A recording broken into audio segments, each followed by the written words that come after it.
സൂര്യൻ കർക്കിടക രാശിയിലൂടെ സഞ്ചരിക്കുന്ന സമയമായ കർക്കിടക മാസത്തിലെ കറുത്തവാവ് ദിനമാണ് കർക്കിടക വാവായി ആചരിക്കുന്നത്.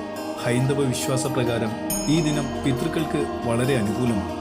കർക്കിടക വാവ് ദിവസം ബലിതർപ്പണം നടത്തിയാൽ പിതൃക്കൾക്ക് ആത്മശാന്തി ലഭിക്കുമെന്നാണ് വിശ്വാസം. ദക്ഷിണായനവും ഉത്തരായനവും ഒത്തുചേരുന്ന ഒരു ദിവസമായതിനാലാണ് കർക്കിടക വാവ് പ്രാധാന്യമുള്ളതായി കരുതപ്പെടുന്നത്. നമ്മുടെ പൂർവികർക്കായി ജീവിച്ചിരിക്കുന്നവർ ചെയ്യുന്ന കർമ്മമാണ് ശ്രാദ്ധം. വിശ്വാസത്തോടെ പിതൃകർമ്മം ചെയ്താൽ നാം ചെയ്യുന്ന ഏതൊരു പ്രവൃത്തികൾക്കും അനുകൂല ഫലങ്ങൾ ഉണ്ടാകുമെന്നും പറയപ്പെടുന്നു. ദക്ഷിണ കൈലാസം മഹേശ്വരം ശ്രീ ശിവപാർവതി ക്ഷേത്രത്തിൽ മുൻ വർഷങ്ങളിലേതുപോലെ ഈ വർഷവും കർക്കിടക വാവുബലി തർപ്പണത്തിനുള്ള സൗകര്യം ഒരുക്കിയിട്ടുണ്ട്.